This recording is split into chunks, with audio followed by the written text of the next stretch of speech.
here you have to look at several aspects. One, as we saw, when you are in a situation where when you are with your partner, stop, because the same hormonal phase asks me to take into account. Then you cannot control that. Apart from that, because this society is being created in the immediacy, you need something immediate for everything. So the society currently acquires everything at the moment. So since you can give him all the contraceptive methods, he just sees this, I take this and nothing happens. Calm down, let's go. Second, what these contraceptive methods do is that the cycle will reach you in one way, let's say deceiving your own body. But will the menstrual cycle arrive? If you're not pregnant, then the worry is when it doesn't arrive. Here comes the concern of a possible pregnancy, but this menstrual cycle will arrive late or perhaps in less time. And the imbalance is suffered by us, our brain, then, well, and other parts of the ovaries, the luteal or the fallopian tube. All this is seen as a change, nothing else inside that we cannot see. But there's nothing to stop you from taking them. You do it because, and it is done because. Is it in the immediate? No, you cannot control the same hormones. Many times you are made not to control yourself. It also depends on what phase of the cycle the woman is in and where she's least controlled, because if she is close to ovulation, the desire will increase and no one will stop there. So the easiest thing is, or don't we take care of ourselves?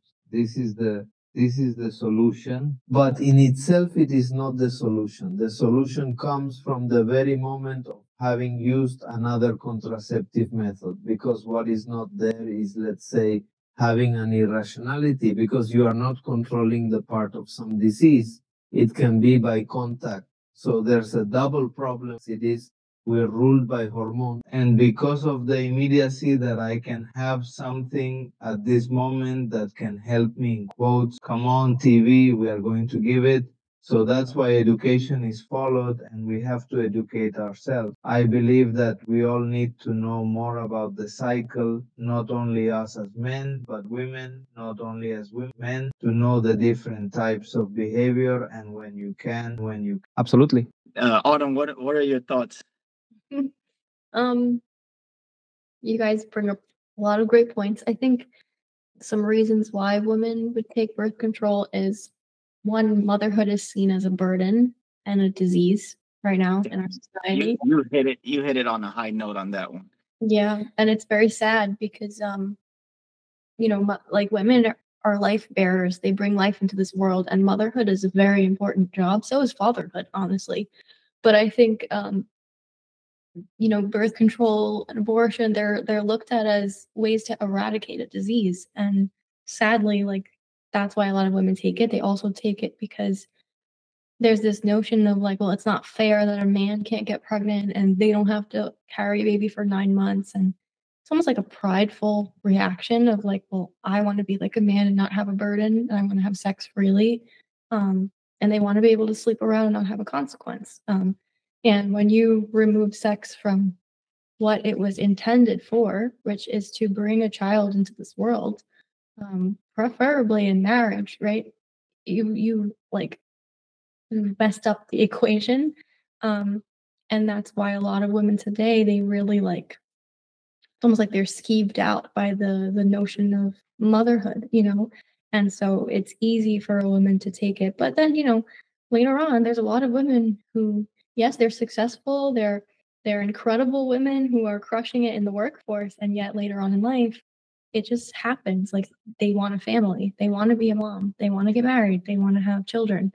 And sometimes women can't, right? For many reasons, for whatever reasons, but it's a natural calling to a woman's heart. And I love that in the beginning of this conversation, I think before we started filming, you had asked, like, what is a woman? And a woman is, she's a daughter, she's a sister, she's a friend, she's a wife, and she's a mother, and she's an individual who can nurture from her heart. And I think a lot of women now, they see that it's been demonized to nurture and to like love from your heart. And it's really one of the most beautiful things that makes a woman unique is her ability to care and nurture and just like welcome people in. And so I think like by taking a birth control pill, it gives an illusion of a false sense of freedom that I can use my body in whatever way I want. Um, and that's what's being used as healthcare. It just still blows my mind. I'm like, what? Okay. I think there's also, and I'm going to reference to all of us, and I would love to hear your answer, guys, on this question. We talk about you know Plan B and birth control pills, but when you're in a relationship with, let's say, with a spouse or your partner, why is the use of a condom such a taboo? Especially if the menstrual cycle, because this that goes on us, guys. We can't blame women on that one. That goes on us. And I would love to hear, Autumn's perspective, like, because if, let's say, we know women's cycle, menstrual cycle, right? We already know like the days that she's gonna be heavily, a high possibility of being pregnant, right, if you have sex with her. Why is it that it's a taboo to wear a condom when you already have a life partner? And that's the other thing. Somebody has to invent something better than a condom. FY. Oh, so the question, like, when you have your life partner, I don't think it should be a. I know, right? I don't know why it is such a taboo to use it when you have a life partner, right? Because it's like, hey, the condom is just it's another contraceptive for the guys, to be safe during. No, I hate to say it as safe, because it's like, what do you mean, like, save it? Like, yeah, it's hard. I haven't experienced kids. I don't know, speculating, right? So I don't really know. So I'm hearing from different experiences that other people have, and learning from their perspective. So what I've learned is that it's hard to raise a kid, and it's hard to do a lot. It changes your life, as it should change your life. Uh, so I guess as lifelong partners, I don't think like a condom should be. Uh, I know, like, it shouldn't be used because you guys are lifelong and it is that natural process. It's the bonding. You don't want to interrupt something or have a piece in the middle between the bond. At the same time, you also don't want another You also don't want another interruption, which might be kids. Again, my speculation, because I don't have, but they might like it could create another bond. So I guess what is your take on the lifelong longevity? Me? um, Damn. Kevin put her on the spot. um, well, so like let's put it in the context of marriage, right? So to use a condom in marriage, I think it's like negating the fact that like you both in your wedding vows, right? The purpose of sex is to restate your wedding vows through your body, and that's why it's so sacred. And so basically, you both are laying down your lives for each other. So that includes your body, and like you guys are becoming one. There's a lot of beauty happening. So to use a condom in the middle of the act, like while you're married, is you're basically preventing life. It is what it is. You're preventing life from happening. Where the act of sex is, you guys love each other so much that that love can produce a fruit, which is a child, right? Which is the greatest thing ever. Um, because God is creator, and the fact that He gave us that ability to create, it's really beautiful. And I think that's it's always under attack because of that. But yeah, you're preventing life at the end of the day. We can dress it up however we want, but just to be a straight shooter, I think like you wear contraceptives, condom, birth control, you're preventing life from happening. The natural family planning also it could be seen as another perspective preventing life, because then if you're just going to use sex just to reproduce, then you'll do it on the date where she's ovulating, and just only on the date when she's ovulating.